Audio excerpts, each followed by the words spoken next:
Oke, Assalamualaikum warahmatullahi wabarakatuh. Bapak dan Ibu sekalian, saya U.S. Anis Hayaruman, dosen Program Studi Teknologi Pendidikan Universitas Negeri Jakarta. Saat ini home base saya di S2, Program Studi Teknologi Pendidikan.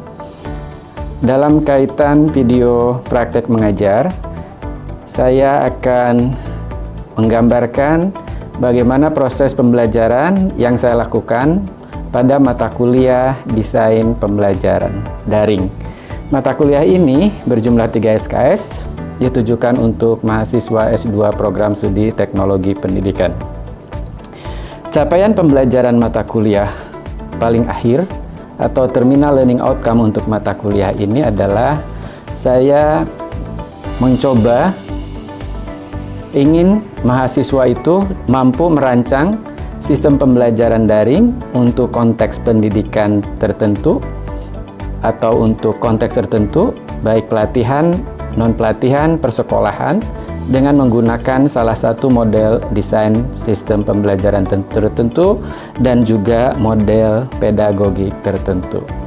Nah, untuk mencapai tujuan ini, terdapat beberapa capaian pembelajaran untuk satu mata kuliah ini, namun dalam praktek mengajar yang ingin saya tunjukkan pada kesempatan kali ini, saya mengambil capaian pembelajaran mata kuliah yang terkait dengan CPMK yang ketiga, yaitu mahasiswa mampu mengintegrasikan teori belajar dan pembelajaran dalam mengembangkan strategi dan meningkatkan interaksi pembelajaran daring yang efektif dan bermakna. Nah, untuk mencapai pembelajaran tersebut secara keseluruhan, saya menggunakan pendekatan case-based teaching method dan juga project-based learning dalam kerangka pembelajaran blended. Dalam arti, kita mengkombinasikan antara pembelajaran tatap muka, pembelajaran sinkronus melalui web conference, dan juga pembelajaran e-sinkronus melalui Learning Management System resmi Universitas Negeri Jakarta.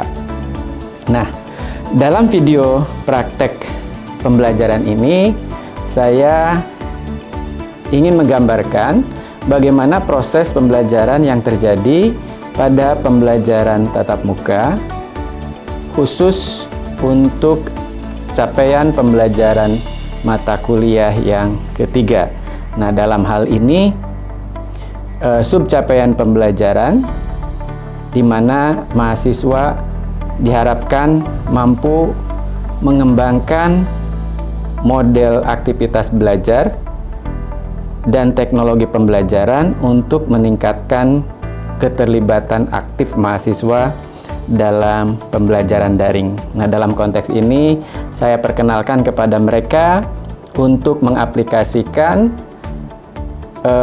learning activity model dan learning technology model, suatu framework yang ditawarkan oleh Richard Kaladin, dan juga bagaimana mengintegrasikan dengan community of inquiry, yaitu satu framework yang ditawarkan oleh Garrison dan kawan-kawan. Seperti apakah proses pembelajarannya?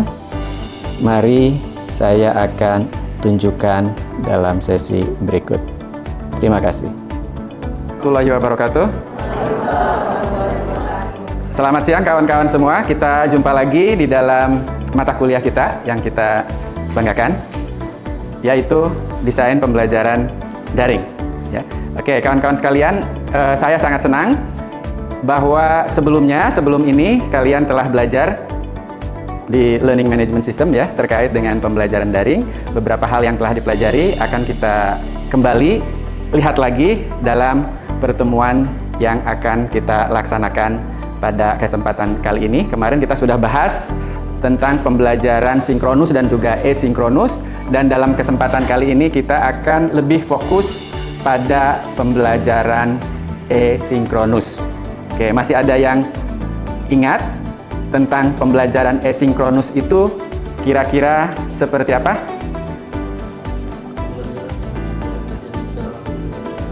Ya, pembelajaran tidak langsung dengan pengajar. Oke, difasilitasi oleh melalui learning management system. Oke, jadi kita akan fokus di situ ya teman-teman sekalian. Jadi bagaimana pembelajaran itu terjadi dalam setting di mana antara yang belajar dengan yang membelajarkan terpisah ruang, bahkan terpisah waktu.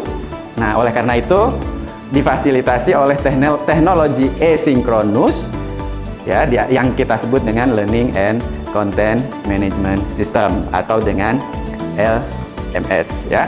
Oke, jadi menindaklanjuti pertemuan yang kemarin ya, kita akan dalam topik yang sekarang dan juga pertemuan selanjutnya ya, kita akan berfokus kepada kemampuan teman-teman nih untuk mengintegrasikan, kita menerapkan teori pembelajaran yang akan digunakan di dalam merancang pembelajaran asinkronus. Jadi kita harus punya anchor teorinya gitu ya, seperti apa. Nah, di sini kita akan gunakan 3 framework ya, dari Richard Caladin dan juga dari Garrison dan kawan-kawan. Jadi nanti kita akan coba terapkan bagaimana meningkatkan interaktivitas dalam pembelajaran yang notabene antara mahasiswa dan yang ngajarin atau yang gurunya dan lain sebagainya itu terpisah ruang dan waktu, tapi dijembatani oleh learning management system ya. Nah, di sini kita akan perkenalkan model pembelajaran menurut Richard Caladin dan Garrison ya. Nah, nanti kita akan pelajari terkait dengan learning activities model itu seperti apa, diintegrasikan dengan learning technology model, dan nanti kita kaitkan dengan frameworknya Garrison yang disebut dengan community of inquiry. Jadi sebagai lanjutan ini ya. Oke. Kita mulai teman-teman sekalian. Mohon bisa diperhatikan penjelasan umum ini karena ini sangat penting bagi kita sebagai calon desainer pembelajaran, di mana kita harus mampu merancang pembelajaran jarak jauh ya, yang difasilitasi oleh learning management system. Oke, pertama. Nah, untuk dapat membuat engagement dalam pembelajaran dengan menggunakan learning management system, ini ada satu framework yang bisa kita pakai. Ya, diperkenalkan oleh Richard Caladin tahun 2008. Ini adalah disertasinya beliau. Ya, menghasilkan satu model. Saya juga menghasilkan satu model, tapi kita tidak pelajari sekarang ini ya. Teman-teman udah kenal namanya pedati, tapi ini agak sedikit berbeda dari itu. Nah, jadi apa yang ditawarkan oleh Richard Caladin, teman-teman sekalian, bahwa proses pembelajaran itu lebih menekankan pada adanya interaction. Jadi no learning without interaction. Jadi esensinya adalah interaksi tadi itu yang membuat learning journey atau pengalaman belajar mestinya gitu ya. Nah, kalau kita secara awam itu menganggap bahwa yang namanya belajar itu adalah kalau ada gurunya, ada yang belajar, terjadi dalam ruang dan waktu yang sama. Nah, ini challenge-nya sekarang ini adalah gimana agar belajar terjadi di mana antara guru yang membelajarkan dan siswa yang sedang belajar tidak berada dalam dimensi ruang dan waktu yang sama. Alam goib dong ya, kira-kira gitu ya. Jadi ya, kayak gitu. Nah, ini ditawarkan oleh Richard Caladin ya. Prosesnya kalau kita analogikan dengan tatap muka sebenarnya mirip-mirip, tapi kita mulai bahwa menurut Richard Caladin, kalau terjadi proses pembelajaran secara sinkron di dalam LMS, maka langkah yang harus pertama dilakukan adalah provision of materials. Nyampaikan materi. Nah, dalam tatap muka, sama kan nyampein materi tuh sekarang ini. Cuman bedanya dalam tatap muka, materi disampaikan secara verbal oleh guru atau dosen. Tapi kalau dalam pembelajaran asinkron, diwakili oleh media. Ya, bahan ajar diwakili oleh media. Jadi itu provision of materials. Nah, dalam tatap muka, interaction with materials itu kan tergantung pada dosennya. Menarik dosennya, ya, nggak beli petuju. Bercanda kan baca ya? Kalau nggak bercanda gimana? Hah? Stres. Iya kan? Kan sama ya. Maksudnya apa? Akan terjadi dengan materialnya adalah salah satunya bahan ajarnya adalah dosen itu sendiri. Nah, coba kalau kita bayangkan di dalam pembelajaran yang terpisah antara yang belajar dengan yang membelajarkan. Berarti kualitas dari bahan ajarnya itu menjadi sangat penting. Nah, oleh karena itu, supaya terjadi interaction with material, saya ingin loncat ke learning technology model. Nah, gimana provision of materials-nya menurut Richard Caladin? Ini ada dua caranya. Yang pertama, kita gunakan representational technology yang disebut dengan satu arah. Dan yang kedua, kolaboratif technology. Oke. Kalau misalnya saya provision of materials, ya sekarang ini dalam konteks tatap muka, saya menggunakan teknologi kolaboratif level berapa nih? 1, 2? Level 2, kan saya bercerita kepada teman-teman. Ya kan, dan terjadi begitu kan? Dan saya menggunakan level 1 kan gitu ya, pakai visual, pakai teks, dalam itu teknologi kolaboratif dalam tatap muka ya. Kalau dalam pembelajaran dalam LMS, kita pilih di antara 3 teknologi representatif ya. Yang level 1 bentuknya teks, visual. Berarti di dalam LMS itu kalau teks itu berarti ada tulisan kan? Nah, ngapain dan lain sebagainya. Kemudian mungkin visualnya ada infografis mungkin, ada peta materi, ada apa kan gitu. Level 2 mungkin ada bentuknya audio, MP3, MP4 dan lain sebagainya. Atau level 3 bentuknya video, simulasi, animasi kan gitu ya. Supaya apa? Terjadi interaction with materials. Berarti kualitasnya harus baik. Ya kan? Oke. Sekarang back to data. Nah, menurut Richard Kaladin bahwa pembelajaran itu tidak hanya cukup interact with materials, tapi harus interact with learners atau between learners. Berarti kan kita sebagai desainer pembelajaran harus mengikhtiarkan agar terjadi interaction between learners dan interaction with facilitator, ya kan? Maka di dalam learning management system umumnya kita optimalkan fitur forum diskusi, ya kan? Dengan diskusi terjadi interact. Tapi tergantung pada kualitas diskusinya kan? Nah, kualitas bahan diskusinya maupun kualitas diskusinya. Begitu juga nanti kita akan gunakan yang namanya assignment. Ya kan, itu semua fitur di dalam learning management itu pasti ada.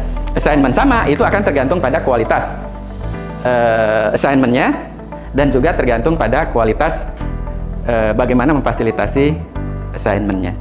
Nah, kalau sudah seperti itu, bagaimana kita menyajikannya? Nah, ini.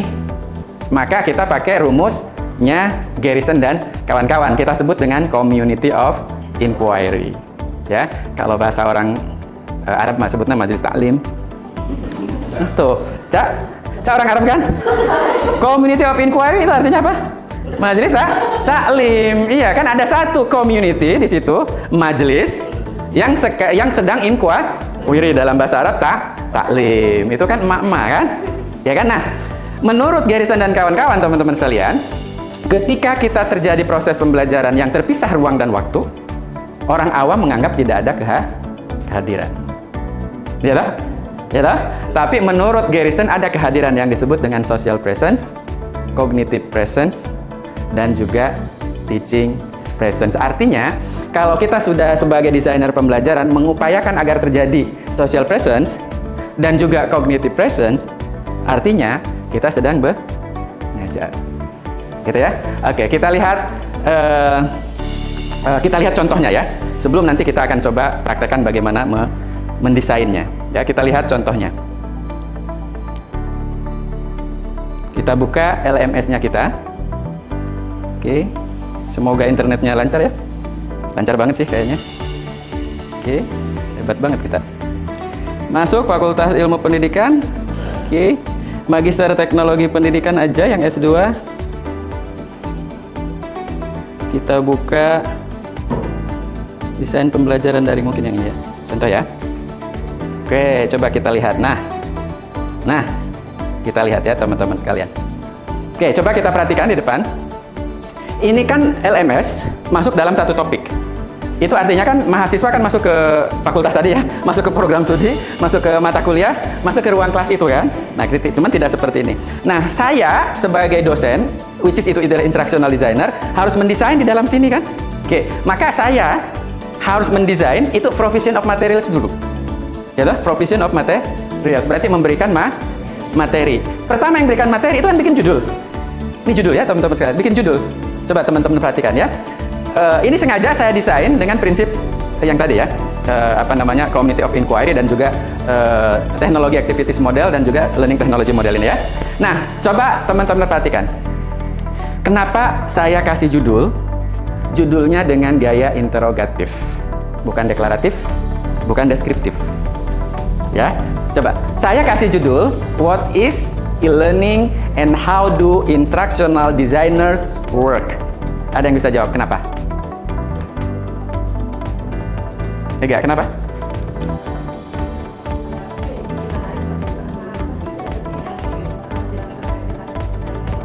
Oke, jadi ini dibuat agar lebih Menarik kan, supaya nanti mahasiswa yang lihat itu gitu kan. Coba ada lagi? Penasaran ya kan, membuat penasaran. Ada lagi? Ya mungkin gitu ya. Coba kalau kita kaitkan dengan cognitive presence. Iya, menarik perhatian. Artinya saya sebagai instructional designer, ya kan, kebetulan dosennya begitu, itu berusaha untuk membuat terjadinya cognitive presence. Ya, di dalam bukunya Garrison itu disebut dengan triggering event. Triggering event, supaya makanya kita buat bentuknya adalah interrogatif. Ya, interrogatif dalam tanda pertanyaan. Coba kalau saya bikin judulnya adalah bagaimana ya, karena teman-teman coba bandingkan ya. Coba kalau saya kasih judul definisi e-learning atau peran dan fungsi desain pembelajaran, gimana? Hah? Flat banget kan? Kalau kata anak-anak muda apa? B banget kan? B aja kan gitu? Mode serius banget. Mode serius, gitu kan? Oke. Nah itu sebenarnya dalam dunia teknologi pendidikan, teman-teman sekalian, itu adalah ilmu teknologi pendidikan. Kita menggunakan kerangka sains tertentu, dalam hal ini adalah Richard Galadin dan juga Garrison tadi, community of inquiry. Iya lah. Nah, to engage our student cognitively. Ya, secara kognitif kan engage lah. Oke, coba kita lihat bawahnya ya. Hi Tappers, welcome back. Coba, menurut Anda ya, ini social presence atau cognitive presence? Social presence, iya kan, membangun cohesiveness, iya kan, memberikan sapaan, ngasih dan lain sebagainya gitu. Ini yang disebut dengan ilmu majelis taklim tadi, atau community of inquiry. Jadi jangan serta-merta. Coba pernah perhatikan ya di LMS, tanpa suara, tanpa kata-kata, tiba-tiba materi, betul? Terbitnya tugas gitu. Iya kan? Tiba-tiba materi, udah gitu PDF 100 halaman begitu kan? Tanpa suara, tanpa kata. 9 event of instruction, ya gaknya terlalu rigid, masuk, nyapa, ngabsen, nyampein tujuan dan lain sebagainya kan gitu ya. Iya, itu 9 event of instruction, dan kita harus lihat juga asbabun nuzulnya. Dia itu lebih banyak dipengaruhi oleh behavioris dan cognitivism gitu kira-kira. Nah, tapi bagaimana kalau udah constructivism? Maka teman-teman boleh melirik yang lain. Ya, misalnya the first principle of instruction-nya David Merrill. Ya, kalau David Merrill kan dia seperti yang sering saya ngajar sih kalau David Merrill ya. Berarti yang pertama adalah problem orientation. Jadi kayak ya kan, kemudian diaktifasi. Ya kan? Setelah diaktifasi baru didemonstrasikan. Setelah demonstrasikan baru diaplikasikan. Setelah aplikasikan baru diintegrasikan. Itu yang dipakai pada mata kuliah kita. Semua mata kuliah saya itu seperti itu. Jadi setelah aktivasi, demonstrasi, kayak sekarang ya, aktivasi tadi awal, sekarang saya demonstrasikan kan. Nah setelah ini nanti akan apply, menerapkan, maka akan kerja in group.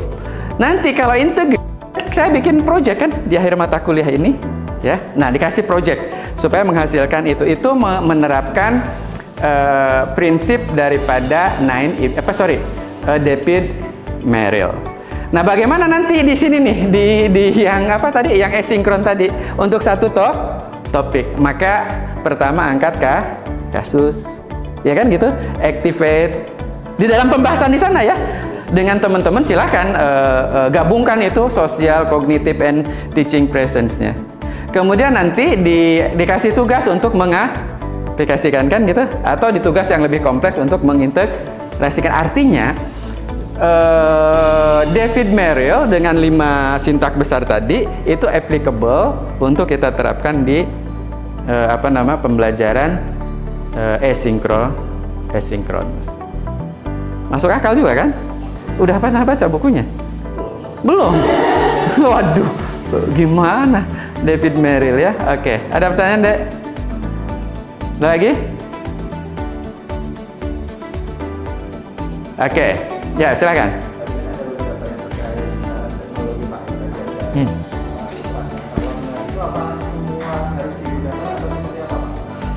Iya, jadi kalau tesisnya Richard Galadin itu, dia berasumsi bahwa esensi pembelajaran itu adalah interaksi.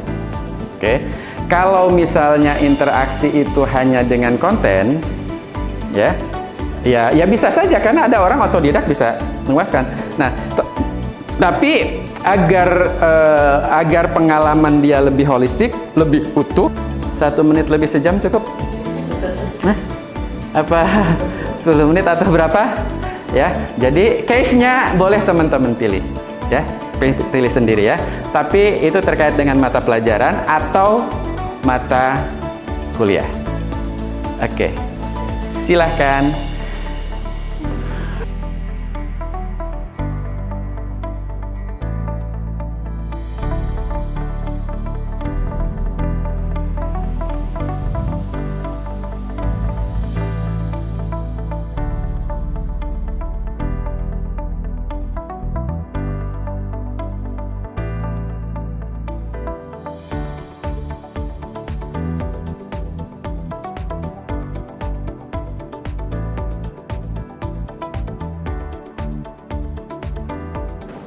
Oke, teman-teman sekalian, kita sudah melakukan kerja kelompok ya, dan kita akan coba lihat hasilnya seperti apa. Kita mulai dari kelompok mana? 2, 1? 1 dulu ya. Oke, silahkan kelompok 1, silahkan ditayangkan. Semoga masih fokus dengan presentasi yang akan bawaannya. Jadi kami perwakilan dari kelompok 2 karena sebenarnya kelompok itu terdiri dari saya, Abdul Ghani, lalu ada Nina juga, lalu sama ada Alusa dan Nisa. Jadi pada kesempatan kali ini kelompok kami telah berdiskusi dan memutuskan akan membahas topik mata kuliah yang bertopik pengembangan media presentasi. Nah, di sini dapat teman-teman sekalian lihat capaian pembelajaran dari mata kuliah ini yang kami jalankan itu mahasiswa dapat menerapkan prinsip media presentasi dengan baik. Nah, capaian mata kuliah itu yang pertama, yaitu mahasiswa dapat menerapkan prinsip signal to noise ratio dengan baik. Jadi antara sinyal atau misi dengan kalau media itu rasionya bagus. Lalu yang kedua, itu ada mahasiswa dapat menerapkan prinsip ruang kosong dengan baik. Maksudnya ruang kosong itu misalnya kalau presentasi atau misi sepertinya ada dari stage. Dari stage itu diharapkan itu tidak hanya menjadi dari stage, tapi membentuk lebih. Lalu yang ketiga, ada mahasiswa dapat menerapkan prinsip kontras dengan baik. Jadi penggunaan warna. Oke, terima kasih awal. Saya sampaikan bahwa ada capaian pembelajaran dalam pembelajaran mata kuliah media presentasi yang menggunakan. Jadi kan kita merancang pembelajaran Synchronous Learning Management System. Nah, yang pertama tentunya kita juga menyelesaikan seperti pembelajaran di kelas ada itu penyampaian materi. Di mana dalam Synchronous ini penyampaian materi yang kita pakai untuk materi di LMS itu ada yang pertama menyampaikan dengan representasi PowerPoint Anda. Di mana terlebih dahulu itu ada berupa video. Jadi kita menyampaikan materi prinsip media presentasi itu dengan berupa Harus ada interaksi meskipun di LMS itu ada interaksi between notes dan interaksi between subject. Nah, ini telah mendiskusikan juga dengan misalkan saya selalu berkolaborasi. ya. Selanjutnya untuk menambahkan interaksi di dalam LMS ini kami merancang ada forum diskusi. Di sini ada 2 hal ya, ada forum diskusi dan penugasan. Mohon maaf ini ada typo ya teman-teman. Yang pertama untuk forum diskusi. Di forum diskusi disajikan berbagai kasus slide presentasi yang kurang baik mahasiswa diminta untuk mencermati kelemahan berdasarkan prinsip media presentasi tersebut. Itu untuk forum diskusi dari LMS itu. Nah, untuk interaksi selanjutnya untuk penugasan, mahasiswa secara individu ditugaskan untuk memilih satu topik presentasi dan membuat presentasi tersebut dengan memperhatikan prinsip-prinsip media presentasi yang baik. Nah, minimal ini terdiri dari 10 slide presentasi. Nah, untuk itu sekian untuk interaksinya. Saya berikan lagi kepada awal. Nah, baik, sekian rancangan atau apa yang kami harapkan akan kami lakukan pada proyek yang akan datang. Ini kan info diskusi ya. Ada tadi slide presentasi, tapi tidak dijelaskan isinya. Apakah ada jadi disampaikan 5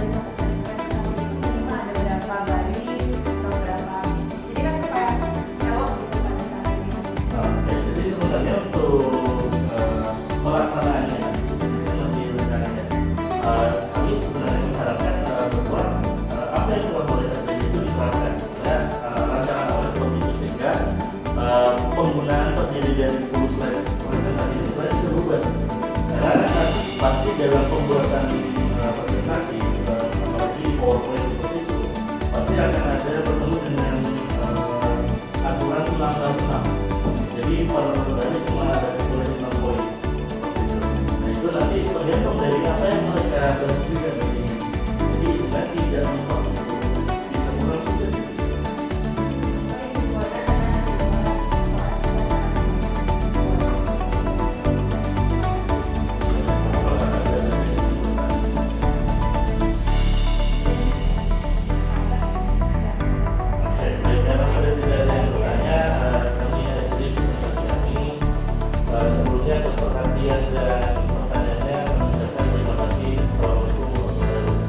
Waalaikumsalam. Oke, kita nilai dulu, belum? Iya, ya. Oke, dari 1 sampai 10, berapa? 9. 9. Oke, berarti juara nih. Oke, baik teman-teman sekalian, kita sudah mencoba. Jadi kalau tadi mengikuti pertanyaan awal ya, bolehkah kita menggunakan 9 event of instruction atau pakai the first principle of instruction? Maka kalau kita ngacu ke 2 tadi, yang kita lakukan sekarang ini adalah ngacu ke David Merrill, the first principle of instruction. Jadi kalau sudah kita ngasih problem, kemudian activate tadi diskusi, kemudian kita jelaskan dan saya demonstrasikan, langkah selanjutnya adalah to apply. Bagaimana teman-teman menerapkan? Kita sudah cobakan tadi ya dengan kerja kelompok dan menerapkan. Langkah selanjutnya adalah integrate. Berarti kalau integrate setelah ini kita akan lanjut menjadi bagian dari project, di mana tugas akhirnya adalah teman-teman akan menghasilkan rancangan yang utuh pembelajaran daring untuk satu mata pelajaran, mata latih tertentu ya, dengan menggunakan framework tadi yang kita lakukan. Oke, untuk topik yang sekarang ini apa yang dapat kita simpulkan teman-teman sekalian? Pertama, bahwa pembelajaran daring dalam asinkronus sebenarnya sama seperti pembelajaran dalam tatap muka. Hanya modenya saja yang berbeda. Ya, modenya tanpa ketemu, tidak terikat ruang dan waktu. Maka tetap kita akan gunakan, kebetulan yang kita pelajari sekarang ini kita pakai 2 framework ya, frameworknya Richard Caladin, Learning Activities Model dan Learning Technology Model, disatukan dengan ilmunya Majelis Taklim atau Community of Inquiry ya. Nah, dengan demikian kita berharap terjadi engagement walaupun tidak ketemu ya satu sama lain. Nah, ini adalah challenge teman-teman sekalian buat kita sebagai instructional designer, karena kita akan menjadi instructional designer. Kalau zaman dulu instructional designer mikirinnya hanya di ruang dan waktu yang sama kan, alias face to face. Nah, kalau sekarang kita desainer pembelajaran, mendesain pembelajaran untuk di mana antara yang belajar dengan yang belajarkan terpisah ruang dan bahkan waktu. Nah, ini teman-teman bisa coba lanjutkan. Nah, oleh karena itu sebagai tindak lanjut dari apa yang kita lakukan sekarang, berarti project kita lanjut. Projectnya adalah merancang pembelajaran asinkronus. Lebih detail dari apa yang tadi kita laksanakan. Siap ya teman-teman sekalian? Nah, ini nanti akan jadi bagian dari project akhir ya, menghasilkan satu rancangan yang utuh, baik yang tatap mukanya, yang sinkronusnya maupun asinkronusnya. Oke, saya kira cukup ya teman-teman sekalian. Kita akhiri ya. Terima kasih. Sekali lagi, kalau ada sumur di ladang, boleh kita numpang mandi. Kalau ada umur yang panjang, jangan lupa Pace, mandi lagi. Oke, terima kasih. Assalamualaikum warahmatullahi wabarakatuh.